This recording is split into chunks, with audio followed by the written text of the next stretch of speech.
पहिल्यांदा आपण problem read करूया, म्हणजे आपल्याला नक्की कळेल की प्रॉब्लेम मध्ये काय आहे आणि काय नाहीये. पहिल्यांदा मी रीड करतो, तुमच्याकडेही प्रॉब्लेम आहे. प्रॉब्लेम जरा थोडासा वेगळा आहे, डिफरंट आहे. याच्या आधी जे प्रॉब्लेम झाले त्यापेक्षा थोडासा वेगळा आहे, कारण काही याच्यामध्ये नवीन ऍडजस्टमेंट आहे. पहा काय प्रॉब्लेम आहे. The yes company limited, yes company limited नावाची कंपनी वॉज इनकॉर्पोरेटेड, कॉर्पोरेटेड झालेली आहे 1 मार्च 2019 ला, 1 मार्च 2019 ला, to take over the business of mister A, mister A चा बिझनेस त्यांनी घेतलेला आहे. विथ द इफेक्ट फ्रॉम, केव्हापासून तर 1 जानेवारी 2019, 1 जानेवारी 2019 पासून. The purchase price was agreed rupees, इथं रुपीजचं साइन आहे, रुपीज 1,80,000, 1,80,000 आहे. Payable in equity and debentures, आणि ते कसं देणार आहे, ते इक्विटी मध्ये आणि डिबेंचर्स मध्ये देणार आहे. The first account was close, त्यांचं पहिलं अकाउंट क्लोज होणार आहे 31 डिसेंबर 2019 ला. The profit and loss account as on that date as follows, खालील प्रमाणे त्यांचं प्रॉफिट अँड लॉस अकाउंट आहे. 3 तारखा दिलेल्या आहेत पहा. इथे दिलेली तारीख जी आहे 1 मार्च, तेव्हा कंपनी इनकॉर्पोरेटेड झालेली आहे. केव्हापासून बिझनेस घेतलेला आहे तर 1 जानेवारी पासून, विथ द इफेक्ट फ्रॉम. आणि इयर एंडेडची तारीख किती आहे, 31 डिसेंबर. या प्रकारे त्यांनी 3 तारखा दिलेल्या आहेत. पाहू आपण विदाउट एनी ऍडजस्टमेंट कोणते खर्च कुठे जातात, कोणत्या रेशोमध्ये डिस्ट्रीब्यूट होणार ते आपण पाहू. सुरुवातीला सॅलरी कशात आपण डिस्ट्रीब्यूट करणार, मॅडमला दुसरा बोला. टाइम रेशो मध्ये. छान. Office expenses, time ratio.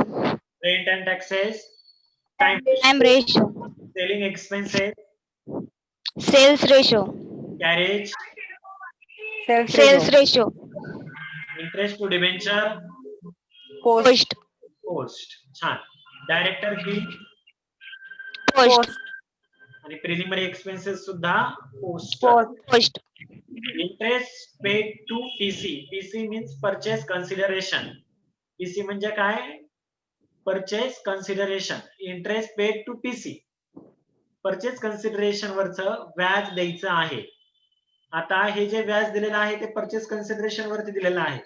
हे व्याज कुणाला मिळणार तर जे काय आधी हे मिस्टर ए जो असेल त्यांना मिळणार आहे, त्याला मिळणार आहे. म्हणजे हे कुठं जातं तर हे जातं प्रीला. जसं आपण इंटरेस्ट टू वेंडॉर म्हणतो ना, त्यालाच दुसरं नाव दिलेलं आहे इंटरेस्ट पेड टू पीसी. वेंडॉर्स काय आणि पीसी काय एकच. हे कुठे जाणार, प्री इनकॉर्पोरेशनला जाणार. जर ऍडजस्टमेंट असेल तर जरा त्याचा वेगळा जसं सांगितलं असेल त्याप्रमाणे करावं लागेल. Loss on sale of furniture, loss झालेला आहे फर्निचर विकताना. आता याच्या बाबतीत काय करायचं सांगतो. हे केव्हा फर्निचर विकलेलं आहे याच्यावरती नेहमी ऍडजस्टमेंट असतेच. जर असं तुम्हाला जर एखादी ऍसेट विकलेली दिलेली असेल तर त्याच्यावरती ऍडजस्टमेंट ही सांगितलेली जाते. त्यामुळं हे केव्हा विकलं गेलं आहे त्याच्यावरती डिपेंड करतं की ते नक्की कसं करायचं आहे. प्रीला जाणार की पोस्टला जाणार का दोघांमध्ये विभागून जाणार, ते जशी ऍडजस्टमेंट सांगितलेली असेल त्याप्रमाणे करायचं. Dividend on equity shares, dividend on equity shares कुठे जाणार, पोस्टला. हा बोला. पोस्टला. हा सर म्हटलं पोस्टला जाते ना ती. ओके बरोबर. पोस्टला का पोस्टला जाते, कारण डिव्हिडंड जो दिलेला आहे तो इक्विटी शेअर्स वरती दिलेला डिव्हिडंड आहे. हा खर्च आहे आपला आणि डिव्हिडंड हा इक्विटी शेअर्स वरती आहे. आणि इक्विटी शेअर्स केव्हा येतात, कंपनी अस्तित्वात आल्यानंतर येतात. म्हणून तो कुठे जाणार, पोस्ट इन कॉर्पोरेशनला जाणार. छान. ग्रॉस प्रॉफिट, सेल्स रेशो हे न सांगताही सगळ्यांना माहिती आहे. Interest on investment, interest on investment income आहे आपलं, पण आपण दाखवताना ते एक्सपेंडिचर मध्ये मायनस मध्ये दाखवतो. काय करणार आपण याचं, तर याचं रेशो असतो टाइम रेशो, कारण इंटरेस्ट हा टाइम मध्ये दिला जातो. ऍडजस्टमेंट असेल तर ऍडजस्टमेंट जशी सांगितली असेल त्याप्रमाणे करायचं, अदरवाईज टाइम रेशो मध्ये डिस्ट्रीब्यूट करणार.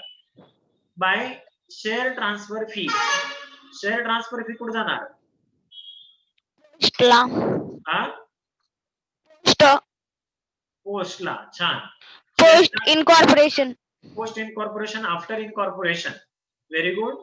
शेअर्स ट्रान्सफर फी, शेअरचं हस्तांतर झालं एकाकडून दुसरीकडे, शेअर्स कधी अस्तित्वात येतात? कंपनी स्थापन झाल्यानंतर येतात, त्यामुळे ते पोस्ट इन कॉर्पोरेशनला जाणार आहे.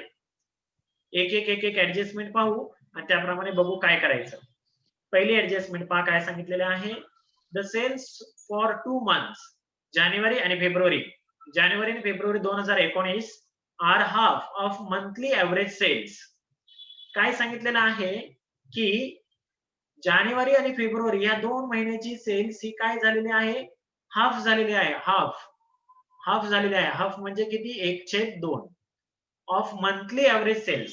जे काय मंथली ऍव्हरेज सेल्स असेल त्याच्या हाफ झालेले आहे. मंथली सेल्स जर समजा 100 रुपये होत असतील तर जानेवारी फेब्रुवारी मध्ये किती झालेली आहे? 50 रुपये झालेली असेल. 2 होत असेल तर जानेवारी फेब्रुवारी मध्ये 1 रुपया झालेली असेल. आणि 1 रुपया होत असेल तर अर्धा रुपया झालेली असेल, 50 पैसे झालेले असेल किंवा हाफ झाली असेल. ऑफ रिमेनिंग इयर जेवढे काय वर्षाची बाकीच्या ठिकाणी जेवढी सेल्स होईल त्याच्या फक्त 50% सेल्स जानेवारी आणि फेब्रुवारी मध्ये होते किंवा निम्मीच होते. बघू आपण सेल्स रेशो काढत असताना कसं करायचं ते. The purchase price shuttle on 1 April 2019. बघा काय सांगितलेलं आहे. परचेस कन्सिडरेशन हे केव्हा दिलं? 1 एप्रिलला. कंपनी अस्तित्वात केव्हा आली? 1 मार्चला. कंपनी अस्तित्वात आल्यानंतर दिलेलं आहे 1 महिन्याने, कारण मार्च महिना पूर्ण झाला आणि 1 एप्रिलला दिलं, म्हणजे कंपनी अस्तित्वात आल्यानंतर 1 महिन्यानंतर दिलेलं आहे. Interest at 6% per annum paid on purchase price for 3 months. आणि ऑलरेडी ते सांगताना पण सांगितलेलं आहे 3 महिन्यासाठीच दिलेलं आहे. आणि त्याप्रमाणे आपण करूया. जानेवारी 2019 पासून 3 महिन्याचं परचेस कन्सिडरेशन वरती इंटरेस्ट दिलेला आहे. पहा मग कोण पहा एक मिनिट. परचेस कन्सिडरेशनच्या बाबतीत सांगत होतो मी. तर हे इंटरेस्ट टू वेंडॉर्स किंवा परचेस कन्सिडरेशन जे दिलेले आहे 2700 याच्यावरची ती ऍडजस्टमेंट आहे. हे 2700 रुपये किती महिन्याचे आहेत? 2700 रुपये किती महिन्याचे आहेत? तर हे आहेत 3 महिन्याचे, कारण त्यांनी सांगताना सांगितलेलं आहे पहा. इथं म्हटलेलं आहे त्यांनी on purchase price for 3 months from जानेवारी 1 जानेवारी 2019 पासून पुढे जानेवारी, फेब्रुवारी आणि मार्च आणि 1 एप्रिलला त्यांनी ते पैसे देऊन टाकलेले आहेत. त्यामुळे व्याज सुद्धा 3 महिन्याचंच असणार आहे. मग 2700 रुपये 3 महिन्यासाठी असेल तर मग एका महिन्यासाठी किती असेल? तर आपण काय करणार? 2700 भागिले काय करणार? 3 करणार. 2700 भागिले जर 3 केलं तर एका महिन्याचं येईल 3 1 3 3 9 27 म्हणजे 900 रुपये. 900. एका महिन्याचं किती आलं? 900 रुपये. आता कंपनी केव्हा घेतलेली आहे? तर कंपनी अस्तित्वात आलेली आहे 1 मार्चला आणि बिझनेस केव्हापासून घेतला होता? जानेवारी पासून. आता हे एका महिन्याचे आहेत. हे काय आहेत? 1 monthचे आहेत. 1 monthचे आहेत. मग मला कोणी सांगेल का की प्री इनकॉर्पोरेशन मध्ये यापैकी किती असतील? 2700 पैकी किती असतील? कारण इथे जर 3 महिने जे आहेत त्यामध्ये जानेवारी आणि फेब्रुवारी प्री इनकॉर्पोरेशनचे आहेत, कारण मार्चला काय झालेले? कंपनी अस्तित्वात आलेली. बिझनेस केव्हापासून घेतला? 1 जानेवारी पासून घेतला. जानेवारी आणि फेब्रुवारी हे 2 महिने काय आहेत? प्री इनकॉर्पोरेशनचे आहेत. आणि मार्च, एप्रिल, मे, जून इथनं पुढचे पार डिसेंबर पर्यंतचे काय आहेत? पोस्ट इनकॉर्पोरेशनचे आहेत. मग प्री इनकॉर्पोरेशन मध्ये किती येतील? या 2700 पैकी 2 महिने प्री इनकॉर्पोरेशनचे आहेत, म्हणून 900 गुणिले 2 जर केलं तर ते येतील 1800 रुपये. हे काय असणार आहे? प्री इनकॉर्पोरेशन असणार आहे. आणि एकच महिना पोस्ट इनकॉर्पोरेशनचा असणार आहे, तो म्हणजे 900 रुपये. कळलं का? आणि 1800 आणि 900 हे जर पाहिलं यांची बेरीज केली तर ती किती येते? 2700 रुपये येते. काय सांगतोय समजतंय का? हो सर. हो सर. हो सर. 2700 रुपये जे आहे त्याचे एका महिन्याचं 900 रुपये आले. तर प्री इनकॉर्पोरेशन मध्ये 2 महिने होते म्हणून 900 गुणिले 2 केलं तर 1800 रुपये येतात. हे प्री इनकॉर्पोरेशनचे झाले, म्हणजे जानेवारी आणि फेब्रुवारीचे. आणि हे 900 रुपये जे आहेत राहिलेले ते कशाचे असणार आहेत? मार्च महिन्याचे असणार आहे. आणि 1 मार्च पासूनच कंपनी अस्तित्वात आलेली आहे, म्हणून आपण त्याची विभागणी कशी करणार? तर 1800 रुपये प्रीला दाखवणार आणि 900 रुपये पोस्टला दाखवणार. अशा प्रकारे ही दुसरी ऍडजस्टमेंट पण झाली. तिसरी ऍडजस्टमेंट मध्ये काय सांगितलेले पहा. The furniture was sold in January 2019. बघा इथे ही ऍडजस्टमेंट पहा. Loss on sale of furniture केव्हा विकलंय? हे जानेवारी मध्येच विकलंय, जेव्हा कंपनी अस्तित्वात आली किंवा कंपनी घेतली, त्यांनी बिझनेस घेतला तेव्हाच ते विकलेलं आहे. मग त्यावरचा झालेला लॉस सुद्धा कधी असणार आहे? तेव्हाचाच आहे, 1 जानेवारीचाच आहे. आणि 1 जानेवारी ही तारीख कधीची आहे? तर प्री इनकॉर्पोरेशनची तारीख आहे. पोस्ट इनकॉर्पोरेशन केव्हा झालं? कंपनी असेल केव्हा आली? 1 मार्च नंतर आली. म्हणून याच्या आधीचं जेवढं काय असेल ते काय असतं? प्री असतं. म्हणून आपण ही जे लॉस आहे हा लॉस कुठे दाखवणार? तर हा लॉस दाखवणार आपण प्री इनकॉर्पोरेशनला दाखवणार आहोत. का दाखवणार प्री इनकॉर्पोरेशनला? कारण ती जी तारीख आहे 1 जानेवारी ही प्री इनकॉर्पोरेशनच्या आधीची आहे, म्हणून इनकॉर्पोरेटेड व्हायच्या आधीची आहे, म्हणून तो प्रीला दाखवणार. त्याप्रमाणे ही पण एक ऍडजस्टमेंट झाली. 4 नंबरची ऍडजस्टमेंट खूप महत्वाची आहे. ही ऍडजस्टमेंट समजली की सगळंच आलं म्हणून समजा.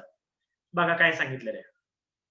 The number of employees, the staff of the organization during the first 2 months was 10 and after increase of 15. बघा आता काय झालेलं आहे, मी जरा थोडस हे रफ करतो, हे समजलं असेल तुम्हाला, हे रफ करतो इथलं, तुम्हाला दाखवता येईल. मी काय याची सेपरेट वर्किंग नोट नाही केली, समजेल लगेच कसं करायचंय काय करायचंय ते.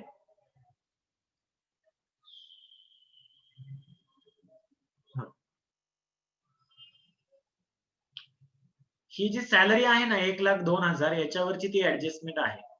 या 1,02,000वरती काय सांगितलेलं आहे? पहिले 2 महिने, पहिले 2 महिने म्हणजेच प्री इनकॉर्पोरेशनचे आधीचे, म्हणजे प्री इनकॉर्पोरेशन ही कंपनी अस्तित्वात यायच्या आधीचे 2 महिने, तेव्हा किती कर्मचारी होते? 10 कर्मचारी होते. पहा नीट लक्षात घ्या, 2 महिने हे प्री इनकॉर्पोरेशनचे आहे आणि तेव्हा किती महिने होते? हे 2 महिने होते. आणि किती एम्प्लॉई होते? तर 10 एम्प्लॉई होते. 10 एम्प्लॉई. हे प्री इनकॉर्पोरेशनचा भाग झाला इथून इकडचा. आता पोस्टच्या इकडचा बघू आपण. त्यानंतरच्या रिमेनिंग महिन्यामध्ये नंतरचे किती झाले? आफ्टर इन्क्रीज ऑफ 15, त्यानंतर 15 झाले. हे 2 महिने प्री इनकॉर्पोरेशनचे होते, हे आफ्टर इनकॉर्पोरेशनचे आहेत. ते महिने किती असतील? तर ते 10 महिने असतील, 10 मंथ्स. 10 महिने. आणि किती एम्प्लॉई झाले? 15 एम्प्लॉई झाले. काय सांगितलं कळलं का? हो सर. हा. हो सर. आपण हा सॅलरी कशात डिस्ट्रीब्यूट करणार आहोत? तर टाइम रेशो मध्ये डिस्ट्रीब्यूट करतो. पण याच्यामध्ये कर्मचारी पण वेगवेगळे आहेत. कर्मचारी पण काय आहेत? वेगवेगळे. प्री इनकॉर्पोरेशनला 10च होते, कंपनी अस्तित्वात आले 15 झाले, त्याच्यात वाढ झाली. म्हणून हा खर्च सुद्धा प्री इनकॉर्पोरेशन मध्ये कमी असणार आहे आणि पोस्ट इनकॉर्पोरेशन मध्ये काय झालेला असणार आहे? वाढलेला असणार आहे. त्यालाच वेटेड टाइम रेशो म्हणतात. आणि तो वेटेड टाइम रेशो कसा काढायचा? वेटेड टाइम रेशो कसा काढायचा पहा. 2 गुणिले 10 जर केलं तर किती येतील? 20. आणि 10 गुणिले 15 केलं तर हे किती येतील? 150. काय सांगितलं कळलं? ह्या दोघांचा गुणाकार केला. इथं 2 महिने होते, 10 एम्प्लॉई होते, 20 आलं. 10 होते महिने आणि 15 एम्प्लॉई होते, किती उत्तर आलं? 150 आलं. मग आता यांचा रेशो काढायचा. यांचा रेशो काढला ना 20 150, तर हा एक 0 कट होईल आणि हा एक 0 कट होईल. नंतर कशालाही भाग जात नाही, पूर्ण भाग जात नाही. म्हणून रेशो काय असणार आहे? 2:15 हा रेशो आला. हा रेशो कायसाठी अप्लाय असणार आहे? तर हा रेशो असणार आहे अप्लाय सॅलरी साठी. म्हणजे 1,02,000 सॅलरी आहे ती कोणत्या रेशो डिस्ट्रीब्यूट करावं लागणार आहे आपल्याला? 2:15 मध्ये डिस्ट्रीब्यूट करावी लागणार आहे. काय सांगितलं कळलं का? हो सर. ओके, सगळ्यांना समजलं असेल. जर नसेल समजलं तर युट्यूबला मी व्हिडिओ पाठवणार आहे, त्यावेळेस तुम्ही तो पहा. सोपं होतं. नेक्स्ट त्याला एक स्टार्ट करून घेऊ आपण, ते तुम्हाला कळेल. म्हणजे हाच फक्त आपण कशात डिस्ट्रीब्यूट करणार? 2:15 मध्ये डिस्ट्रीब्यूट करणार. Interest on investment has been accrued on investment made on 1st April 2019. 2019 investment वरती जे काही इंटरेस्ट दिलेला आहे याला स्टार करून घ्या, याला स्टार करा. हे 1800 रुपये हे अक्रूड आहे. कधीचे आहेत अक्रूड? तर ती इन्व्हेस्टमेंट केव्हा घेतली होती? 1 एप्रिलला घेतली होती. त्याच्यावरचं व्याज ते तेव्हा मिळालेलं आहे. केव्हा घेतली होती? 1 एप्रिलला. आणि 1 एप्रिल तारीख ही प्री इनकॉर्पोरेशनची आहे का पोस्ट इनकॉर्पोरेशनची आहे? पोस्टची. पोस्ट. पोस्टची आहे, कारण कंपनी आपल्या अस्तित्वात 1 मार्चला आली आणि 1 एप्रिल ही तारीख मार्च नंतर येते. म्हणून हे इंटरेस्ट ऑन इन्व्हेस्टमेंट हे सगळंच्या सगळं 1800 रुपये आपण कुठं दाखवणार, तर हे दाखवणार पोस्ट मध्ये. समजलं का सगळ्यांना? हो सर. चला सोडवायला सुरुवात करू. पहिली वर्किंग नोट करा, calculation of time ratio. Calculation of time ratio आणि टाइम रेशो लगेच कॅल्क्युलेट करू, फास्ट करू. आता सगळ्यांना माहिती आहे. Take over the business with the effect from first तारीख 1 जानेवारी 2019. Take over the business with the effect from 1 जानेवारी 2019. Next date of incorporated 1 March 2019. 1 मार्चला कंपनी अस्तित्वात आली आणि लास्टला असते ती म्हणजे इयर एंडेडची तारीख 31 डिसेंबर 2019. ती तारीख आहे ती 1 डिसेंबर तारीख आहे 2019 ची. मग आपण ड्रॉ करतो त्याप्रमाणे ड्रॉ करून घेऊ आणि हे ड्रॉ झाल्यानंतर ही जी आहे 1 जानेवारी ते 31 डिसेंबर या 2 तारखांच्या मध्ये कंपनी अस्तित्वात आलेली आहे. केव्हा अस्तित्वात आलेली? 1 मार्चला, म्हणजे इथे कुठेतरी अस्तित्वात आलेली असेल. मग ही 1 मार्चला अस्तित्वात आली. 1 जानेवारी पासून 1 मार्चचा जो काळ आहे तो काय आहे, तर तो काळ आहे प्री इनकॉर्पोरेशनचा. किती महिने आहेत ते? जानेवारी आणि फेब्रुवारी. मार्च आपण गृहीत धरणार नाही कारण 1 मार्च आहे. अशा प्रकारे तो प्री इनकॉर्पोरेशनचे 2 महिने आहेत आणि 1 मार्च पासून 31 डिसेंबर पर्यंत जर महिने काउंट केले तर ते येतात 10 महिने. म्हणजे हा जो पोर्शन होता तो होता प्री इनकॉर्पोरेशनचा आणि हा होता तो होता पोस्ट इनकॉर्पोरेशनचा. आता आपल्याला रेशो काढायचा आहे 2 महिन्यास 10 महिने. मग 2 × 2 आणि 2 × 5 = 10. रेशो किती येईल? 1:5. रेशो किती आला? 1:5. सगळ्यांना रेशो समजला का? तुम्ही हो पण केला सर. असेल. हो सर. ओके, रेशो संपला. सेल्स रेशो पाहू. सेल्स रेशोच्या बाबतीत आधी इन्फॉर्मेशन बघू. इन्फॉर्मेशन त्यांनी अशी सांगितली होती की द सेल्स फॉर 2 मंथ जानेवारी आणि फेब्रुवारी 2019 are half of monthly average sales of remaining year. आणि हाफ म्हणजे किती? 1/2. त्याप्रमाणे आपल्याला करायचंय. तर आधी आपण तारखा लिहून घेऊ. नेहमीप्रमाणे या लिहिल्याच पाहिजेत असं काही नाही, पण समजण्यासाठी म्हणून मी लिहिलेलं आहे. आणि एक अजम्पशन करायचं. काय अजम्पशन करायचं? की ते अजम्पशन करायचं की let the average monthly sales be 1 unit. प्रत्येक महिन्याची सेल्स किती आहे? 1 युनिट आहे असं आपण अजम्पशन केलं. तर त्याचं अजम्पशन केल्यानंतर जानेवारी आणि फेब्रुवारीची किती आहे? तर त्याच्या हाफ होते. हाफ होते म्हणल्यानंतर किती होते? निम्मे होते, अर्धी होते. मग ते लिहून घेऊ. The average monthly sales of January आणि फेब्रुवारी इज 1/2. 1/2च म्हणतो फक्त हाफ. 1/2 युनिट. बाकीच्या महिन्यांची 1 आहे तर जानेवारी फेब्रुवारीची किती आहे? हाफ आहे. मग हे लिहून घेऊ. जानेवारी मध्ये हाफ लिहून घेऊ आणि फेब्रुवारी मध्ये हाफ लिहून घेऊ. लिहिली. जानेवारी मध्ये हाफ घेतली, फेब्रुवारी मध्ये पण हाफ घेतली. आणि बाकीच्या महिन्यांमध्ये किती होती? तर ती 1च युनिट होती. त्याप्रमाणे 1 युनिट लिहून घेऊ. सगळ्या राहिलेल्या 10 महिन्यांमध्ये 1 लिहून घेतली. आता प्री इनकॉर्पोरेशनचे किती महिने आहेत? जानेवारी पासून 1 मार्च पर्यंत, म्हणजे हे 2च महिने आहेत. मग ते 2 महिन्याचेच आपण पाहू. हे आहेत प्री इनकॉर्पोरेशनचे. हाफ आणि हाफ, अर्धा आणि अर्धा किती होतील? 1 होतील. किंवा 1/2 गुणिले 2 केलं तर ते किती येतील? 1 येईल. सेम तसंच आपण इथून इथपर्यंत करू. मार्च पासून डिसेंबर पर्यंत. ते जर केली तर तो काय पिरियड आहे? पोस्ट इनकॉर्पोरेशनचा आहे. आणि ते किती आहेत महिने? तर 1 गुणिले 10. 1 गुणिले 10 केलं तर ते 10 येतात. आणि आता आपल्याला रेशो काढायचा आहे 1चा 10 बरोबर. काय रेशो असणार आहे? 1:10. 1:10. रेशो काय आला? 1:10. रेशो जरा वेगळा आहे हा, नीट लक्षात घ्या. या प्रकारचे प्रॉब्लेम आपण पाहिलेले, तर त्याप्रमाणे हा सोडवायचा. कसं सोडवायचा? तर हे अर्धा आणि अर्धा किती झाले? 1. आणि इथपासून इथपर्यंत किती झाले? 10. 1:10 असा हा रेशो आलेला आहे. समजलं सगळ्यांना रेशो? हो सर. चला सोडवायला सुरुवात करू. स्टेटमेंट तुम्ही आखून घेतलेलं असेल या प्रकारचं आणि त्याच्यामध्ये आपण लिहून घेऊ.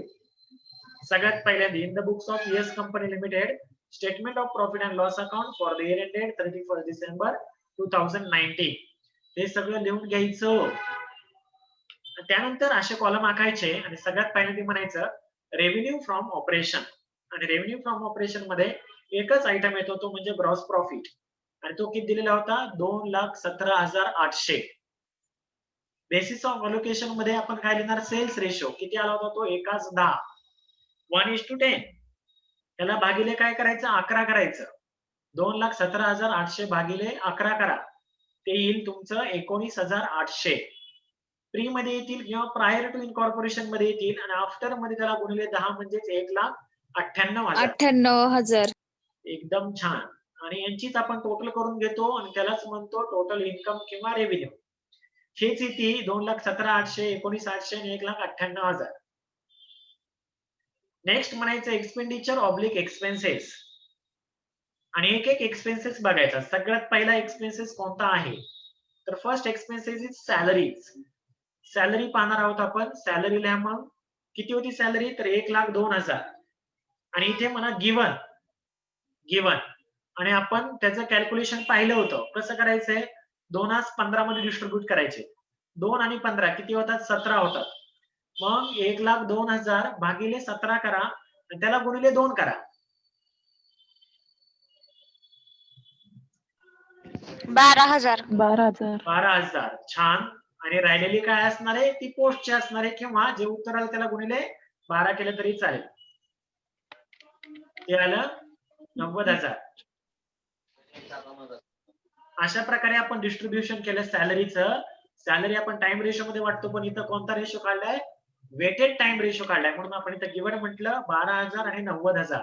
अशा प्रकारे त्याचं डिस्ट्रीब्युशन झालं. नेक्स्ट सॅलरी झालं. ऑफिस एक्सपेन्सेस आहे 7,200. करूयात मग ऑफिस एक्सपेन्सेस 7,200 टाइम रेशो 1:5 भागिले 6 करायचं 1,200 रुपये आणि त्याला गुणिले 5 करायचं 6,000 रुपये. 6,000. Next rent and taxes 6,300 time ratios त्याला भागिले 6 फर्स्ट याच्यामध्ये येतील 1,050 1,050 1050 त्याला गुणिले 5 केलं तर येतील 5,250 5,250 1,050 आणि 5,250. व्यवस्थित डिस्ट्रीब्युशन करा ही समजायला पाहिजे कसं करायचं काय. सेलिंग एक्सपेन्सेस होते 19,800 आणि कोणता रेशो वापरायचा तर सेल्स रेशो वापरायचा 1:10 म्हणून लिहा 1:10 त्याला भागिले 11 करा. 19,800 ला भागिले 11 करा. फर्स्ट ह्याच्यात येतील 1,800 आणि दुसऱ्या ह्याच्यात येतील 18,000. नेक्स्ट कॅरेज सुद्धा आपल्याला सेल्स मध्ये डिस्ट्रीब्यूट करायचे 3,300 1:10 मध्ये भागिले 11 करायचं. पहिल्या ह्याच्यात येतील 300 आणि दुसऱ्या ह्याच्यात येतील 3,000. 300 आणि 3,000. Next interest to debentures amount होती 4,000 आणि आपण डायरेक्ट लिहिणार ते पोस्ट मध्ये आफ्टर इनकॉर्पोरेशन मध्ये 4,000 टाकून लिहायचं बिंदास लिहायचं. पुढे डायरेक्टर फी सुद्धा सेम अशीच करायची 7,200 पोस्ट मध्येच 7,200. पुढे आहे प्रिलिमिनरी एक्सपेन्सेस आणि अमाऊंट आहे 8,000 पोस्ट मध्ये दाखवायची डायरेक्ट लिहायचे 8,000. Next interest paid to PC amount आहे 2,700 आणि 2,700चं आपण मगाशी डिस्ट्रीब्युशन पाहिलं होतं पहा ते तुम्हाला लक्षात आलं असेल. 2,700 कसे डिस्ट्रीब्यूट करायचे आहेत तर 1,800 रुपये आणि 900 रुपये म्हणून तिथे लिहा गिवन 1,800 रुपये आणि 900 रुपये. का तसं लिहिलं आपण कारण ते 3 महिन्याचं आहे. पहिले 2 महिने प्री इनकॉर्पोरेशनचं होतं आणि 1 महिन्याचं पोस्ट इनकॉर्पोरेशनचं होतं म्हणून. Next loss on sale of furniture आणि अमाऊंट आहे 900 रुपये आणि याला गिवन म्हणा किंवा प्री म्हणा कारण इथं ऑलरेडी देताना तसं दिलेलं आहे. प्रीला दाखवणार आहे आपण ते कारण ती तारीख जी होती ती केव्हाची होती तारीख पाहिजे जानेवारी मधली तारीख होती 2019 ची. त्यामुळे ती तारीख प्रीची असल्यामुळे आपण इथं प्री म्हटलेलं आहे आणि प्री मध्येच लिहायचं 900 रुपये. पुढे डिव्हिडंड ऑन इक्विटी शेअर्स 9,000 रुपये आणि तो म्हणायचा पोस्ट आणि पोस्टला दाखवायचा कारण तो कंपनी अस्तित्वात आल्यानंतरचा आहे म्हणून 9,000 रुपये आपण कुठलेले आफ्टर इनकॉर्पोरेशन मध्ये लिहिले.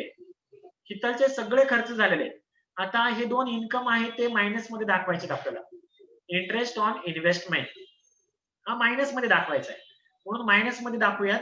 इथल्या इंटरेस्ट ऑन इन्व्हेस्टमेंट मायनस मध्ये रक्कम लिहा 1800 रुपये, मायनस वजा 1800. आणि इंटरेस्ट ऑन इन्व्हेस्टमेंटच्या बाबतीत काय सांगितलं होतं, तर ती होती 1 एप्रिल नंतरची, म्हणजे तिथं म्हणा गिवन किंवा पोस्ट इन कॉर्पोरेशन, गिवन किंवा पोस्ट इन कॉर्पोरेशन. आणि पोस्टच्याच कॉलम मध्ये लिहायचं, आफ्टर इनकॉर्पोरेशनच्याच कॉलम मध्ये लिहायचं 1800 रुपये, मायनस लिहायचं वजा लिहायचं, कारण ते इन्कम आहे ना, आपण एक्सपेन्सेस मध्ये लिहितोय म्हणून. आणि नंतरचा कोणता आहे इन्कम, तर शेअर ट्रान्सफर फी म्हटलेलं होतं 300 रुपये. सेम असंच लिहायचं आहे, शेअर ट्रान्सफर फी वजा 300. आणि हे सुद्धा कुठे लिहिणार आहे आपण, पोस्टला लिहिणार आहे, आणि पोस्ट मध्येच मायनस मध्ये लिहायचे.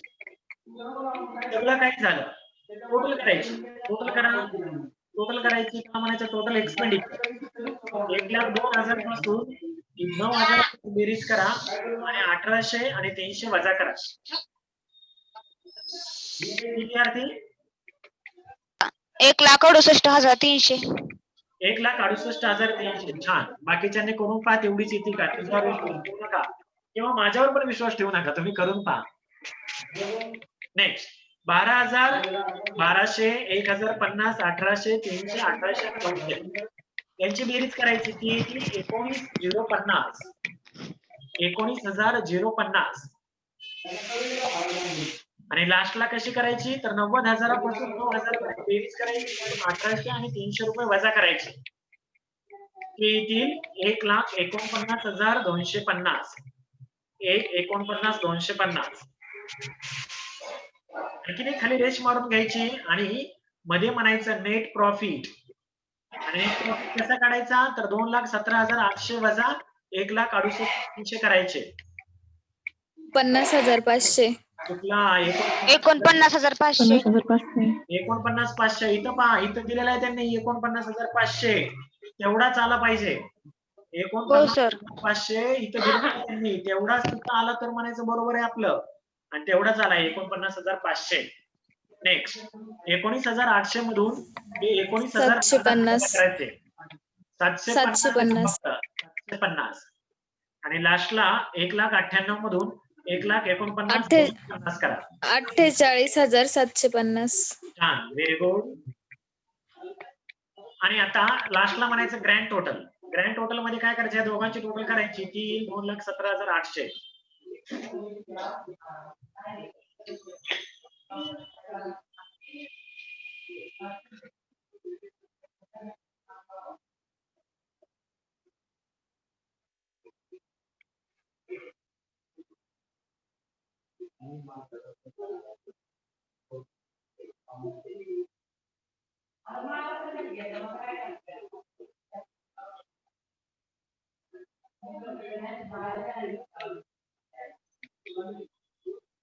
लास्टची पाहिजे प्रीची दोघांची टोटल केली तर ती 19,800 आणि शेवटी 1,98,000. समजलं का सगळ्यांना सर